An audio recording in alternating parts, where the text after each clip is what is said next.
Guys, welcome back to my channel. It's your girl again, Luminous Skincare. If you're coming across my video for the first time, hi, I'm Luminous, and on this channel we film about skincare, product review, supplement review, DIYs, everything concerning skincare. So if this is the kind of content you like to know, please subscribe to my channel, turn on your notification bell so you'll be the first to be notified each time once I'm here with a new video. And to my old subscribers, thank you for always tuning in. Today I'll be teaching you guys how to make a lip balm. Do you always have a chapped lips? Your lips is always super dry and you need something that is not too greasy like the lip gloss to keep your lip moisturize all the time. Then this lip balm is something you should definitely be doing. Aside from the fact that you can make this lip balm for yourself, you can also sell it out. Yes, you can sell it out at 100% safe. You can sell it out and make cool cash from it, and it's very simple to make. So without further ado, let's dive straight into today's video. The first thing we'll be needing to make a lip balm is shea butter. Yes, shea butter is one thing you'll be needing to make this lip balm. It will help to thicken the lip balm because we need this lip balm to solidify after making it. So you definitely need a butter for it. And the next thing you'll be needing is your beeswax. Yes, this beeswax will stand as the solidifier, so it will thicken this lip balm very fast. The next thing you'll be needing is your glycerin. Glycerin is also needed to moisturize the lips. You will also be needing your sunflower oil in this formulation. And the next thing you will be needing is your coconut oil as well. And the last thing you'll be needing in this formulation is your vitamin E oil, which is our antioxidant in this formulation. So without further ado, let me teach you guys how to measure this one after the other.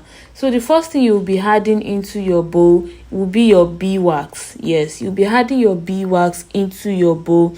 You'll be needing your beeswax at 14 grams. Yes, you add your 14 grams of beeswax into the bowl. Make sure to measure correctly.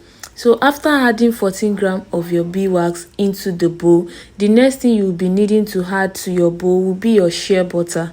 Yes, you'll be needing shea butter at 7 grams. You'll be needing 7 grams of your shea butter in the formulation. When you're calculating this, make sure to calculate accurately. The reason I said you can make this formulation in large batch is I gave you in gram. So if you're making more batch, all you have to do is to just increase the gram I gave you. So after adding your shea butter at 7 grams, the next thing you'll be needing to add to the formulation will be your glycerin. You'll be needing to add 7 grams of your glycerin into the formulation. Make sure to add this before double boiling it, because these are the things you would need to do before double boiling your oil phase. It's only the oil phase we'll be needing in this formulation. So after adding your 7 grams of glycerin in the formulation, the next thing you'll be needing to add into the formulation will be your sunflower oil. You'll be adding 14 grams of your sunflower oil into this formulation as well. You'll be needing 14 grams of your sunflower oil in this formulation. And the last thing you'll be needing to add before going to double boil this oil will be your coconut oil.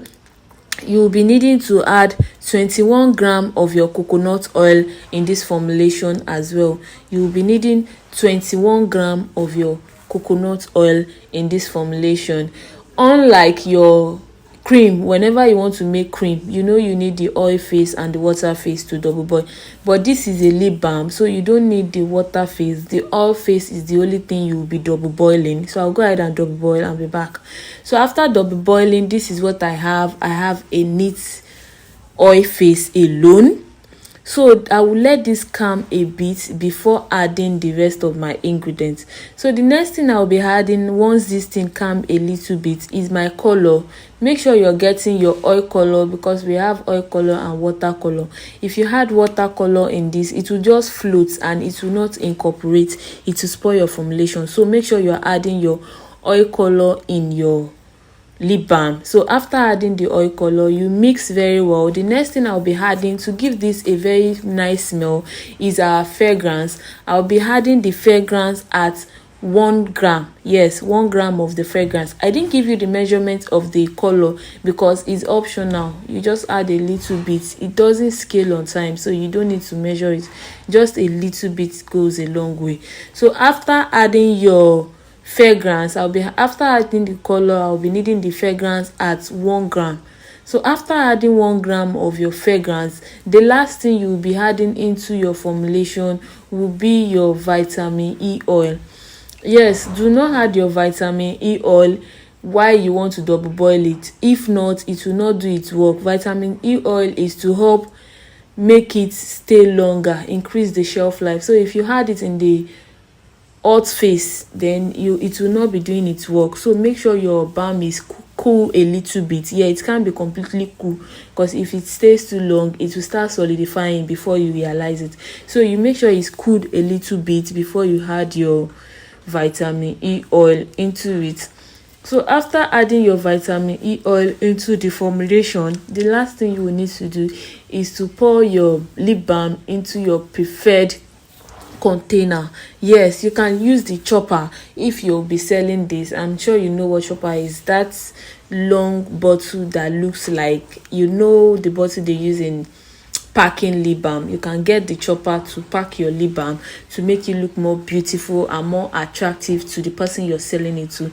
But I don't have the chopper bottle, hence the reason I'm using this container I have. And since I'm not selling this out, I don't need to really pack it in a much more enticing container. I'll be giving this out to anybody. So I'll be packing my balm into this container that you're looking at, and the good thing about this is it doesn't take long to solidify at all. So within few minutes of packing this, it will solidify in no time. So once you packed it, you set this aside and it will solidify. So if you've watched my video to this extent and you've learned something from it, please don't forget to subscribe to my channel, turn on your notification bell so you'll be the first to be notified each time once I'm here with a new video.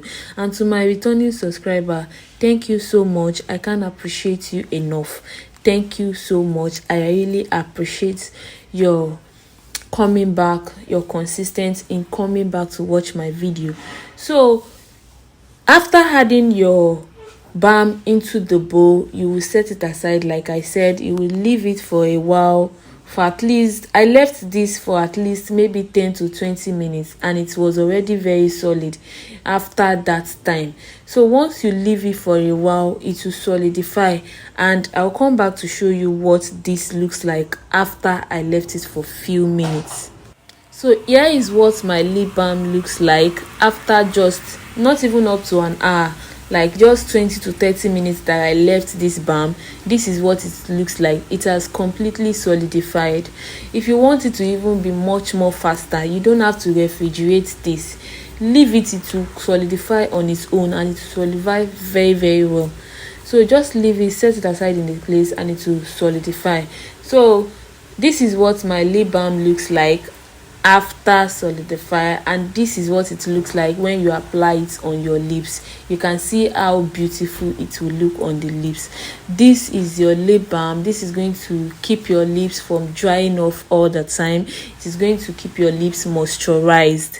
So this is something you can sell out or use for yourself. So if you watch my video to this extent, thank you so much. I'll see you guys in my next video, and to my returning subscriber, thank you. Bye. Peace.